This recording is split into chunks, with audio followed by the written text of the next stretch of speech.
The warning on a rainy Thursday. The kitchen tiles were cold beneath Mason's feet as he wiped down the marble countertop for the third time that evening. Outside, the storm had transformed the city into something almost unrecognizable. Sheets of rain hammered against the floor-to-ceiling windows of the penthouse, turning the view of downtown into an impressionist painting of blurred lights and shadows. Victoria appeared in the doorway, her tailored charcoal blazer already slung over one arm, her phone pressed to her ear with the other hand. Even from a distance, Mason could see the tightness around her mouth, that particular expression she wore when dealing with difficult clients or, increasingly, with him. "I have to leave within the hour," she said, not to him, but into the phone. "The deposition starts at 8 tomorrow morning." She ended the call without a goodbye, which told Mason everything about the state of her night. Her expression shifted as she turned to face him, softening just slightly, the way people do when they're about to deliver something unpleasant. "Before I go, there's something you need to know." Victoria set down her bag with deliberate care. "Iris might reach out. If she shows up here, and I mean if, you shouldn't let her inside." Mason paused, his hand still gripping the dishcloth. "Iris Valentine." "Yes." Victoria's jaw clenched. "She's going through something, and she makes impulsive decisions. Terrible ones. The kind that ruin friendships and create complications neither of us need right now." "That's fairly cryptic," Mason said carefully, moving toward the living room. Their penthouse was a study in modern minimalism, all glass shelves and chrome fixtures, expensive and beautiful and somehow cold. He'd never quite managed to make it feel like a home. "What kind of complications?" Victoria followed him, her heels clicking against the polished concrete floor. "The kind you don't want to get involved with. Just trust me on this." She reached up and touched his jaw with the tips of her fingers, a gesture that might have been affectionate if it hadn't felt so calculated. "Promise me you won't open the door for her." Something in Mason's chest twisted. He recognized this moment. It was the kind of ultimatum that revealed the actual texture of a marriage. Not the vows or the shared bank account, but the small moments where one person tried to control another's choices. Yet he found himself nodding, even as a question hung unspoken between them. What had Iris done that deserved this level of exile? Victoria kissed his cheek, leaving a faint imprint of red lipstick. "Thank you. I'll be back Saturday evening." She was already moving toward the elevator, already mentally halfway across the city to her hotel, to her important deposition, to the parts of her life that seemed to matter more than the ones she'd built with him. The elevator doors slid shut with a whisper, and Mason was alone. He returned to the kitchen, rinsed the dishcloth, and hung it carefully on its designated hook.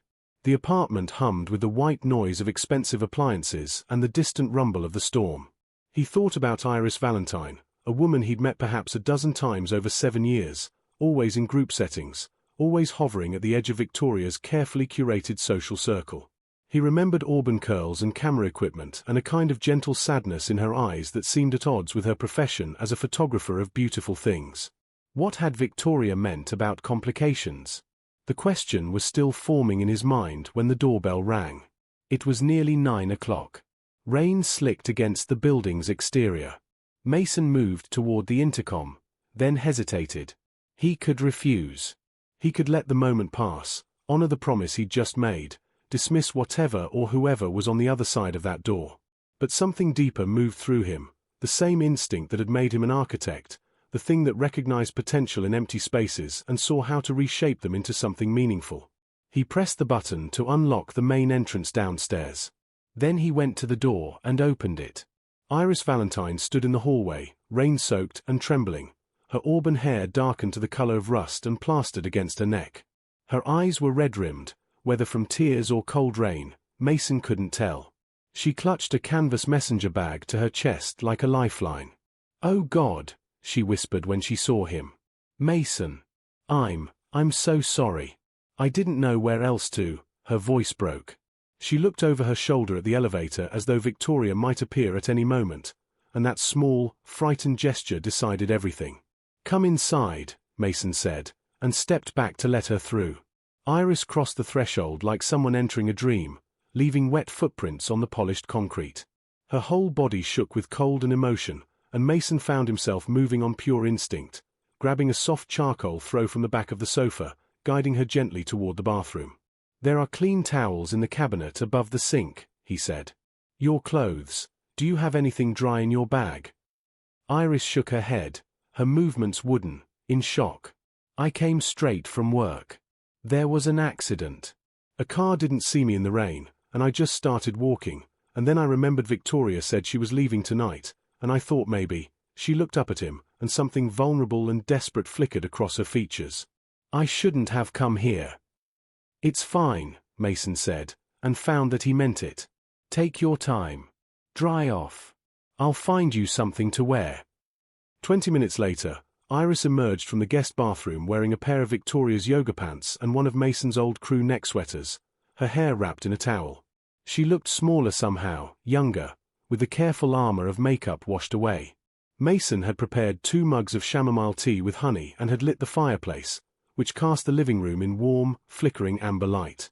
Iris's eyes widened slightly at the sight of it, as though this small kindness was almost more than she could bear. They settled on opposite ends of the sofa, and for a long time, neither of them spoke. The storm continued its assault outside, and the firelight danced across Iris's face, highlighting the delicate architecture of her cheekbones, the way her lower lip trembled slightly as she held the hot mug. Thank you for not turning me away, Iris finally said, her voice barely above a whisper. Victoria, I know she told you not to let me inside. Mason said nothing, letting the question hang. She was right, Iris continued, staring into her tea. She was right not to trust me. Not because of anything I did, but because of something I feel. Something that makes me dangerous to her. Something that makes me dangerous to you. She looked at him then, and in her warm brown eyes, Mason saw a reflection of the loneliness that had been his constant companion for longer than he cared to admit. And in that moment, something shifted in the space between them, a spark that flared in the firelight, a recognition of kindred pain. Tell me, Mason said softly. Tell me everything. The confession. Iris set down her mug with trembling hands. The rain continued its relentless rhythm against the windows, creating a cocoon of sound that made the penthouse feel separate from the world, existing in a space outside of time and consequence. Victoria and I met in college, Iris began, her voice soft and measured, as though she'd rehearsed this story many times in her mind. We were roommates freshman year. She was this brilliant, ambitious person, so confident, so sure of where she was going. And I was just lost. My family had essentially cut me off when I was 18. They didn't approve of my life choices, my dreams of being an artist. They wanted me to be practical. She paused, wrapping her hands around the warm mug even though she wasn't drinking. Victoria became my family. She was the only person who believed in me when I didn't believe in myself. Mason listened without interrupting, watching the way firelight caught in the copper strands of her hair. We were inseparable for years, Iris continued. And then, about 5 years ago, she got engaged to you. She showed me your photo, talked about your work, your vision for sustainable architecture. She was so excited, so genuinely happy. Iris's voice grew quieter. And I felt something I've never told anyone. Something that made me feel like the worst friend in the world. Mason's breath caught slightly, but he said nothing.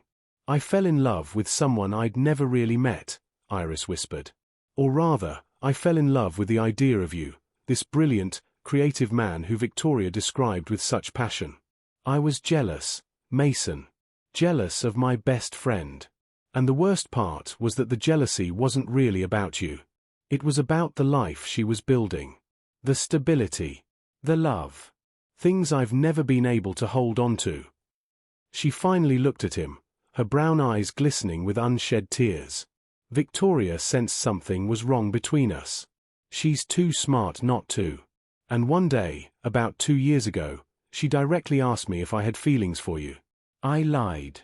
I said no, but she knew I was lying, and she couldn't forgive me for it. Not because anything ever happened between us, it didn't, but because of the betrayal of the wanting. She said that what we feel is sometimes just as important as what we do. And she was right. Mason leaned forward slightly, closing the distance between them. Why did you come here tonight, Iris? Because I'm broken, she said simply. Because after the accident, after I nearly got hit by that car and realized I was alone, truly alone with no one to call, I thought of Victoria. And then I thought of you. And I realized that Victoria was right to push me away. Because I still feel it. I still feel this gravitational pull toward you, and it's unfair and wrong, and I hate myself for it. She stood abruptly, moving toward the windows. Her reflection stared back at her from the glass, a ghost of herself, wavering and insubstantial. I shouldn't have come here. Victoria warned you for a reason. She was protecting both of us. Mason rose slowly and moved toward her. The storm outside seemed to pause, holding its breath. When he spoke, his voice was careful, deliberate, each word chosen with the precision he brought to his architectural work. Iris, you came here because somewhere in your subconscious, you needed to know that you weren't alone. And you were right to come. Because loneliness is its own kind of accident, and it destroys people just as surely as a car running a red light. He stopped a few feet from her, not closing the gap entirely but acknowledging its presence.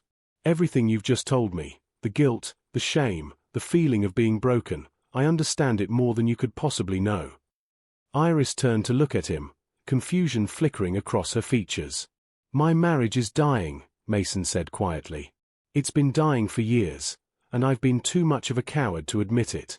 Victoria and I haven't truly spoken in months. We've perfected the art of parallel living, existing in the same space while being utterly alone. And when you looked at me in that moment, when you walked through that door. He paused, searching for words that could contain the magnitude of what he felt. You looked at me like I was real. Like I mattered. Like I was something more than just an architect who designed beautiful buildings. He reached out and gently touched her cheek, his fingertips brushing away a tear that had escaped. Iris's breath hitched. I think we've both been lying to ourselves, Mason continued. Not about a feeling that's wrong, but about what that feeling actually means. It's not betrayal. It's recognition. It's two lonely people seeing each other clearly for the first time. Iris's hand rose slowly, her fingers trembling as they touched his wrist. The contact was electric, shocking in its intensity. Mason, we can't. I know, he said. I know all the reasons why we shouldn't. But knowing the reasons doesn't change the fact that you're the most beautiful thing in this apartment right now, and standing this close to you makes me feel alive in a way I haven't felt in years. He closed the remaining distance between them, moving slowly enough that she could pull away if she wanted to. She didn't. Instead, her other hand rose to his chest, feeling the rapid beating of his heart beneath her palm. When he kissed her, it wasn't tentative or apologetic. It was honest. It was the kind of kiss that acknowledges everything that's been unspoken, everything that's been forbidden, everything that's been true all along. His hand slid into the damp softness of her hair, and she rose up on her toes to meet him more fully. They broke apart slowly, foreheads still touching, breathing the same air. We should talk about what happens next, Iris whispered. Not tonight, Mason said. Tonight, we just exist in this moment. They returned to the sofa, and this time, Iris moved closer, settling against him with her head on his shoulder. Mason's arm wrapped around her, pulling her into the warmth of his body. They sat like that through the night, watching the storm gradually soften into rain, watching the city lights blur through rain-streaked glass, two people who had found each other in the darkness and couldn't imagine letting go. The boundary. Morning arrived with pale, reluctant light filtering through the clouds. Mason woke to find Iris still asleep against his chest, her breathing soft and even, her body relaxed in a way that suggested genuine rest. He didn't move, afraid that even the smallest shift might break the spell of this perfect, impossible moment. But spells, he knew, were fragile things. His phone buzzed on the table. A text from Victoria, deposition wrapped early. Coming home in a few hours. Looking forward to a quiet evening. Mason stared at the message, feeling the weight of the night press down on him. The clock on the mantel showed 9:47 a.m. Victoria would arrive by early afternoon. The penthouse, which had felt like a sanctuary in the dark hours, now felt like a trap closing around him. Iris stirred, her eyes fluttering open. For a moment, she existed in the same blissful confusion as Mason, forgetting everything except the warmth and safety of this space. Then memory rushed back, and he watched her body tense. What time is it? she asked, sitting up. 9:47. Iris's face went pale. Victoria comes home in a few hours, Mason confirmed. She was on her feet immediately, moving with sudden urgency toward the guest bathroom where her clothes from the night before were still drying. Mason followed her, watching as she stripped off his sweater with none of the vulnerability she'd shown the night before. Her movements were efficient, almost mechanical, a woman trying to erase evidence of her own presence. Iris, wait. We need to talk about what this means. What we did was a mistake, she said flatly, pulling on her blouse. Her movements were quick, jerky, her jaw clenched. A beautiful mistake that we'll both regret forever, but a mistake nonetheless. Because this is your wife we're talking about, Mason. Your wife. A wife I haven't loved in years, Mason said, the words falling between them like stones into still water. A marriage that's been hollow for so long that I can't remember what it felt like to be happy in it. That doesn't matter, Iris shot back, her eyes flashing. You made a promise to her. 7 years ago, you stood in front of everyone and promised to love her. And last night, I made you break that promise. Victoria was right about me. I am dangerous. I ruin things. I ruin people. She finished dressing with shaking hands, stuffing her feet into shoes that were still damp from the rain. Mason watched helplessly as she gathered her messenger bag, as she began the process of removing herself from his life. Please don't do this, he said. Don't make last night into something shameful when it was the most honest thing either of us has experienced in years. Iris paused at the apartment door, her hand on the frame. When she turned back to him, her eyes were red but determined. Honesty doesn't change reality, Mason. It doesn't erase the fact that your marriage exists. That Victoria is coming home. That we have no right to this. Maybe, Mason said quietly. But I'm not letting you walk out of here without knowing the truth. I'm going to end my marriage. Not because of you, but because of me. Because I can't keep pretending that what we built with Victoria was ever real. And if you walk away thinking that last night was just a moment of weakness, you'll spend the rest of your life wondering what could have been. The elevator arrived with a soft chime. Iris stepped into it, her back to him, and Mason watched her reflection in the polished metal doors as they began to close. Then call me when you've untangled your life, she said, her voice barely audible. But don't make any promises, Mason. We're both too good at breaking those. The doors sealed shut, and she was gone. Mason stood in the hallway for several minutes, processing what had just happened. He returned to the penthouse and immediately showered, washing away the scent of Iris's shampoo, the lingering warmth of her body. He changed the sheets on the sofa, opened every window despite the cool air, desperate to erase evidence. But no amount of cleaning could erase what had shifted inside him. He was in the kitchen, forcing himself to eat a sandwich he didn't want, when Victoria's key turned in the lock. She entered with the commanding presence of someone accustomed to taking up space, her overnight bag rolling behind her. "Hello, darling," she said, and Mason heard the subtle shift in her tone immediately. Something was different. She knew something. "Did you have a quiet evening?" "Victoria, we need to talk," Mason said, setting down his sandwich. Her eyes narrowed slightly. That's never a good opening line. She set down her bag and moved into the living room, and Mason watched as her gaze scanned the space, the opened windows, the faint scent of chamomile in the air, the barely there indentation on the other end of the sofa where Iris had sat today. "The windows are open. It's freezing outside." "I know. I opened them this morning." "And you changed the sheets?"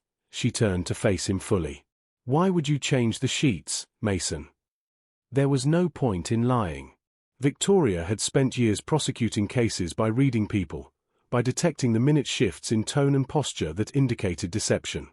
She was looking at him now with the same intensity she brought to the courtroom, and Mason felt his last refuge of privacy crumble. "Iris came here last night," he said. "During the storm. She had nowhere else to go. I let her in." Victoria's entire body went rigid. The color drained from her face, leaving her looking almost sculptural in her fury. "You did what?" "She was in an accident, Victoria. She was afraid and alone, and I opened the door. I specifically told you, Victoria's voice rose, taking on a razor edge. I made it incredibly clear that if she showed up, you were not to let her in.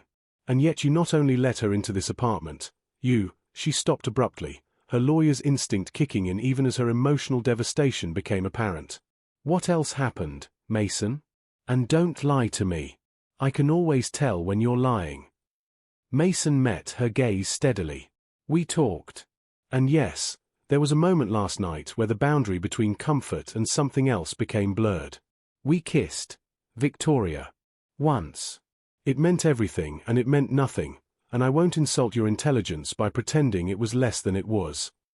Victoria made a sound, something between a gasp and a sob, and sank onto the edge of the glass coffee table. For a long moment, she sat in silence, her hands gripping her knees. I knew it, she whispered. From the moment Iris first saw you, 5 years ago, I knew this could happen. That's why I warned her to stay away. That's why I've been so careful to keep you separate from her. And you threw it away for a moment of weakness with my best friend. It wasn't weakness, Mason said, and his voice was steady because he had never been more certain of anything in his life. It was clarity. Iris sees me, Victoria. She's seen me all along. And I'm finally seeing myself, really seeing myself, and I don't recognize the person I became in this marriage. Victoria's head snapped up, her eyes blazing. What are you saying? I'm saying that I love you. I will always care about you. But I'm not in love with you. I haven't been for a very long time. And I think on some level, you've always known that. So you're just going to leave me? Victoria's voice cracked.